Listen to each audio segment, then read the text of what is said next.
Welcome back to Bills in Business. I'm your host, Laura Carr, and today we're diving into the fast-paced world of advocacy with a true expert, Jay Probst. Jay is a seasoned political and strategic consultant and lobbyist with over 30 years of experience in public affairs, government relations at both state and federal levels. Jay began his career on Capitol Hill, like me, working for Congressman Ralph Hall. In 1992, he moved to Austin and spent 8 years running the Texas Ophthalmological Association, advocating on behalf of nearly 900 Texas eye physicians and surgeons before the Texas legislature, agencies, and U.S. Congress. Today, Jay is a partner at Mercury Public Affairs. He's here to share insights on the demand for real-time, accurate information and how it's fundamentally transformed advocacy work over the years. We'll discuss how this impacts lobbyists, lawmakers, business leaders, and staying on top of the legislature. There's a lot of updates and crucial, challenging things more than ever before. Thank you so much, Jay, for joining us today. A true expert in advocacy and public affairs. This is Jay Probst. Jay Probst has a deep understanding of the shifts happening in the legislative landscape. And Jay, I'm very excited to welcome you to the show. Thank you. Good to be here. Yes. How has your first week of bill filing been so far? Well, only the first day, but I've seen 1,400 or so, 1,500 bills last time I saw. Some old fan favorites, some refiled bills that will not be heard this session as they've not been in previous sessions. Some grand ideas, some continued banging of the head against the wall, and some ideas that kind of change hands from year to year. I saw there was a constitutional amendment filed to allow for initiative and referenda in the state, filed by Senator Nathan Johnson, which I imagine will get poo-pooed by a lot of Republicans saying, that's a bad idea and it's not what we do. But until 1996, it was in the GOP platform in this state to have initiative and referenda. So what you have is when you're in what you perceive to be a permanent majority, you don't want it. When you're in what's perceived to be a very likely permanent minority, you want it. So that's why those things change priorities over the years. Well, Jay, I know I gave you a good introduction of your bio, but can you tell us a little bit more about yourself? For those who don't already know. I've been fortunate to be here in Austin and the Capital communities since 1992, and worked in Congress prior to that after I graduated from college, and have seen maturation and sophistication of both the inside and outside of the Capitol, seen from where it really was the same 200 or 300 people every day to people participating in the process that never go in the Capitol and participate meaningfully. I've seen communication at kind of an air cover and 50,000 foot level become a lot more important than the shoe leather in the hallway every day, and more impactful.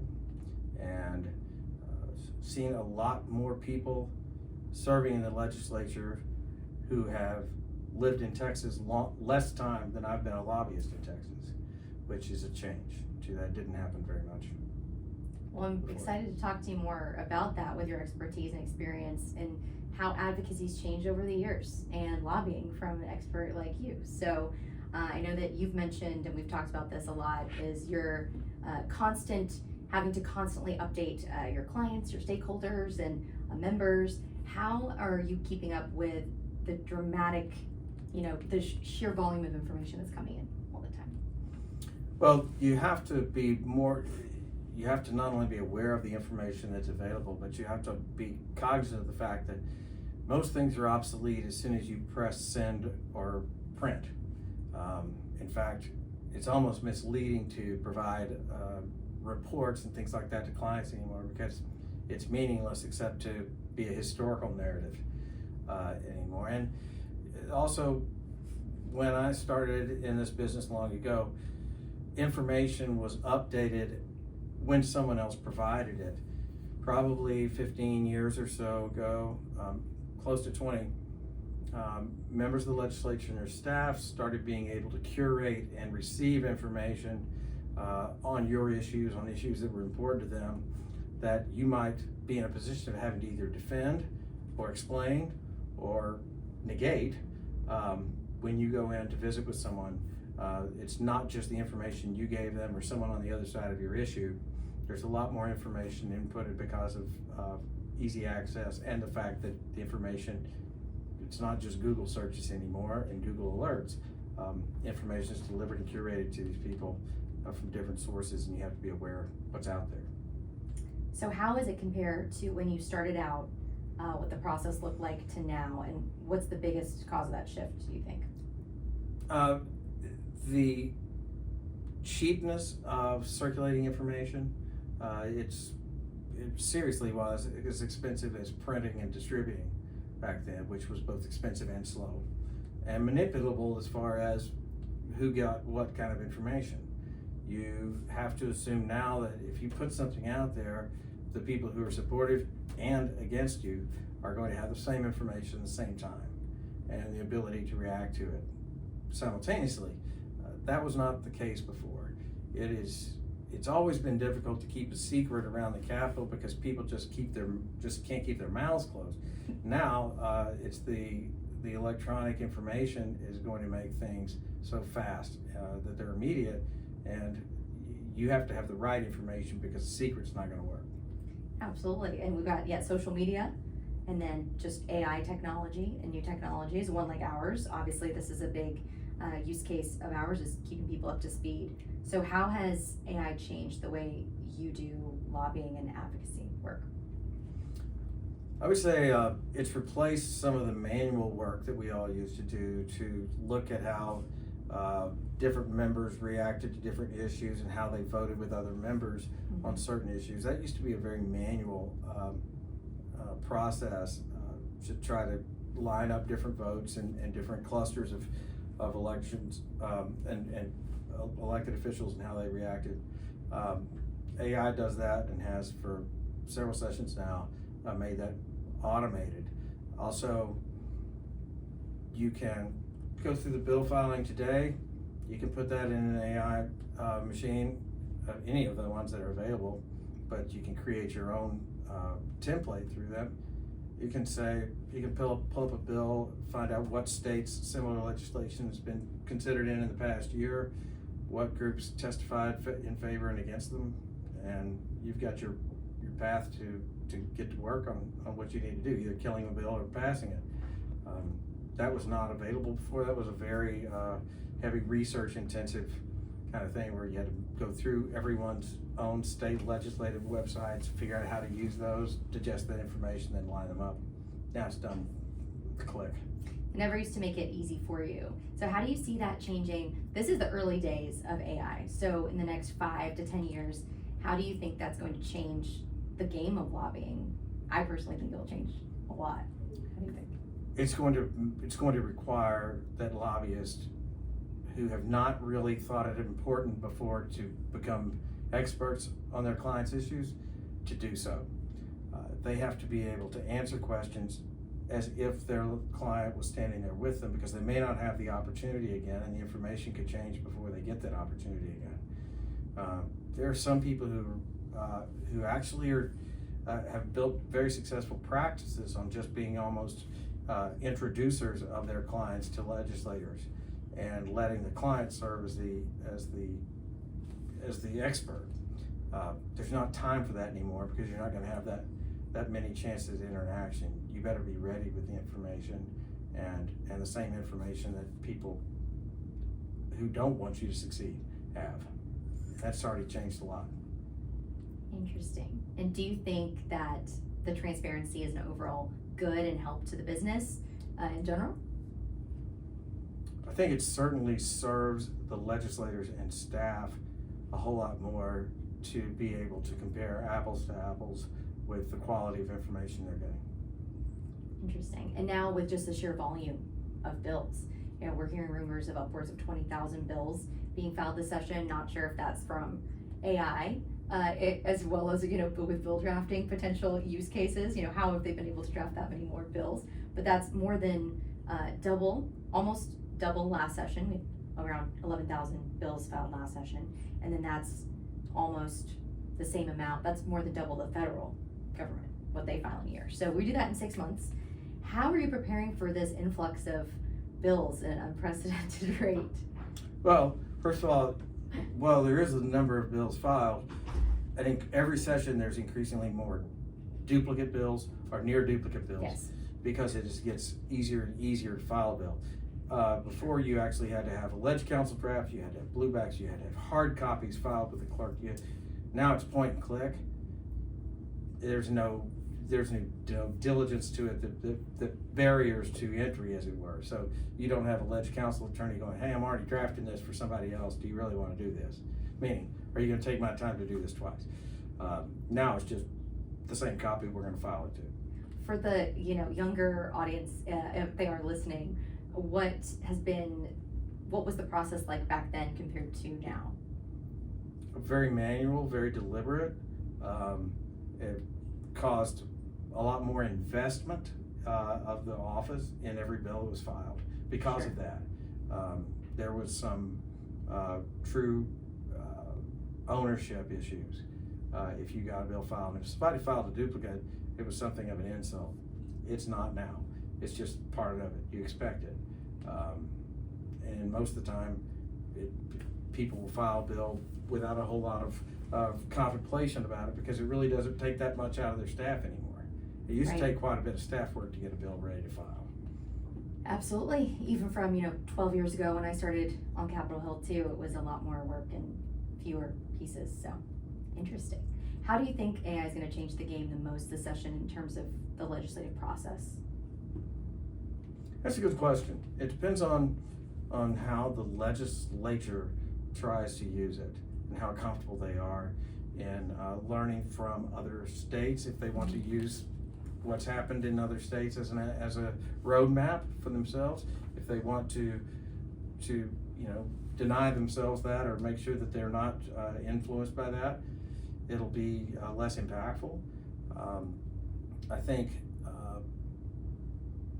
for legislative staff who have trouble keeping up with where their members are in committees, I think it's going to be easier for staff to keep abreast of things that are happening in committees that they're interested in, but that their particular legislator is not a member of, than it has been in the past. I think that's going to be a big change.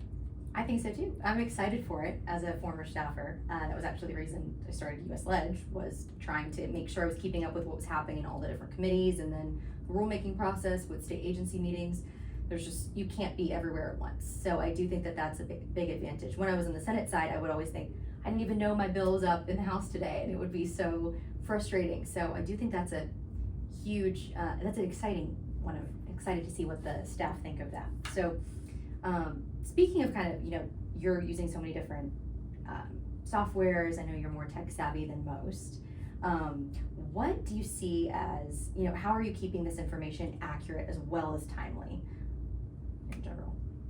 Well, that's why you're never going to replace the human input on this, Yes. because only, if you just allow things to be generated by an AI function, then it's going to be accurate to a point. Then it's going to start making assumptions that it makes from other points of reference. And also, the legislative world has terms of art that AI still doesn't quite grasp and will misunderstand and apply wrongly. You still have to have your own ability to discern what's correct and what's not, and what's important and what's not. You can't just have word salads of stuff just because it happened to be generated and say all of that's important. I've seen it a lot already. When you can tell things are AI generated, there's a whole lot of superfluous information that misses the strong and the most poignant points you're trying to make if you let it be like that. So the real thing about that I can see with AI being helpful is it will, if you know how to tune it to help you, it will help you make sure that you miss less. But if you try to make it tell your story, if you make it do your work for you and generate your story, you're going to wind up with a lot of white noise. Yep. And you see it already. Yeah, I couldn't agree more. That human side of things is going to be more valuable than ever. I don't see AI replacing communications and lobbying anytime soon. The need for in-person communication and just discussion is bigger than ever. So we definitely talked about a little bit of AI's impact, but What are kind of the practical benefits you see from legislative tracking and public affairs with AI, and maybe some of the tools that you're using that are helping you right now? I think, and again, AI is thorough to a fault, right? It produces more data and inputs than you need so that you don't miss anything. You still wind up having to sift through quite a bit of information, and there's really no good way yet for that to be done except to know from your experiential knowledge how to apply that. And again, you can tell the difference if people don't know the difference in that. But I think the ability to keep an eye on and an ear to a lot more geographies, meetings, people, news sources, all those things, and get them curated to you to help make your points. AI has already been a big help to that if you know how to use it. And I think even if you don't use it, you need to be very familiar with the tools that are available out there so that you know what is being generated in your sphere, even if you choose not to use the tools, because they're being used somewhere in your world. Absolutely. Customization, it does a really good job at. If you can become a prompt engineer and figure out how to exactly curate it, I find that's a great use. But one of the pieces I'm most fascinated by is machine learning and how AI can handle really large amounts of data that we could never have even sifted through before. How do you feel about predictive analytics, how that's going to impact potentially decisions you make in the future? I know that's something we're working on right now, is creating things that can predict outcomes. How do you feel about that going to the future? I think that is probably one of the least reliable applications in this world, because as I was told a long time ago, as a lobbyist, your job is to find out, is to get legislators to do what your client needs, but for their reasons. You have to know their reasons. Mm-hmm. And with 181 legislators, there's 400 reasons. And they are from different perspectives and different points of view and their own experiential knowledge. And there is no way really to do a predictive analytic on which one of those reasons is the most important on any one day to guide their decision making. So that's why the interpersonal relationships are always going to be key. I was going to say the human element, knowing those people, is going to be important. Has AI changed the way you interact with different groups or stakeholders at all? No, I haven't I haven't taken that tact on things. I don't let AI generate email responses for me. I do not let it do anything other than get me started on articles I have to write or any kind of white papers that I need to provide. I ask it to aggregate things for white papers. I don't ever ask it to respond to communications. Good, yes, for right now. What kind of implications do you see for transparency and policy making? Well, I think the opposite is probably true on transparency. As you are able to engineer things, you'll be able to create obfuscation and red herrings that misdirect people, and be able to create artificial large model learning of those. And you have to be mindful of that. It's already out there. It's what bots in Twitter are to informational research, and so I think you're going to see a lot more of that. And you have to be, again, discerning, or you just say whichever one has the most pages generated must be correct. Not true. One of the concerns I've seen in a poor use case for AI was kind of responses and lasts to the Capitol staff. So just an influx of emails coming to staff on petitions and things like that. So I'm wondering how that's going to be this first session with a lot of information getting generated like that. It's funny, it's an annoyance. Anybody that's ever worked in a legislative office has been the recipient of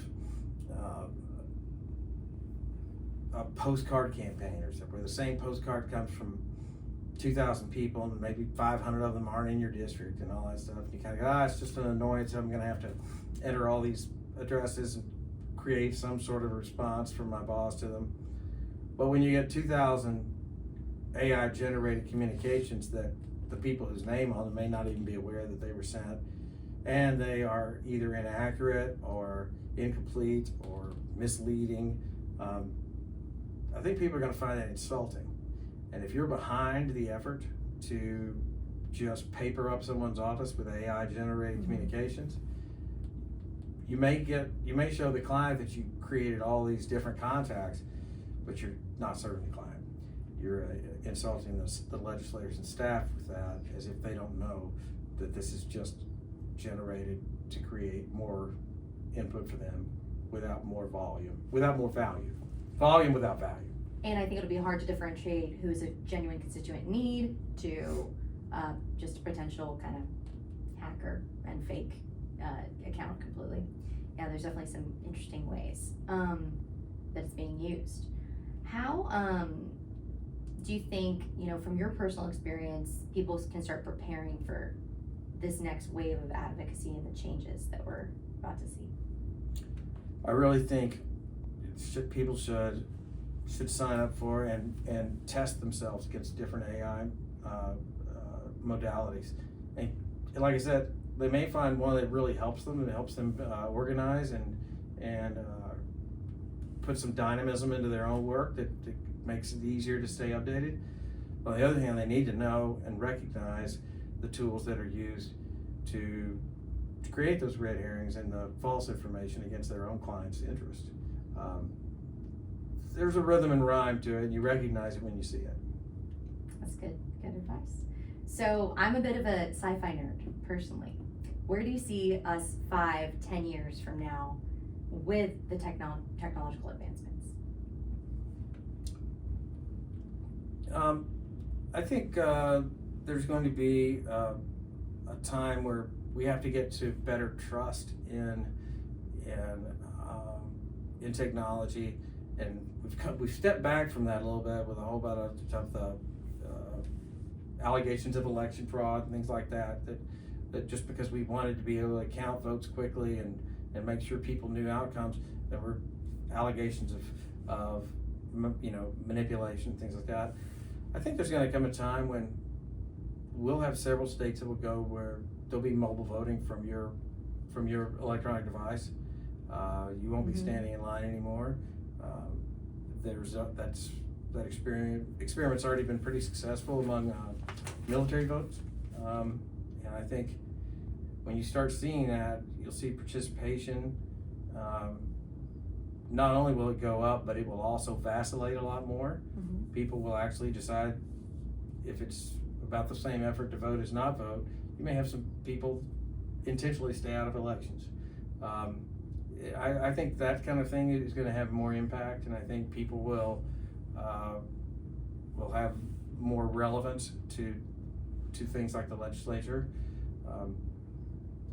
I don't know what percentage of Texans even know when the legislature is in session, but it's a lot more impactful on their lives than Congress is. Right. Just like their county commissioners court is more impactful on their lives than Congress is. They just don't get the following of it as much as I think there'll be more people following local governments, because it will be, no matter the size of the city or county, I think there will be access to that information more immediately and more correctly to the citizens. I think that's going to happen pretty quickly.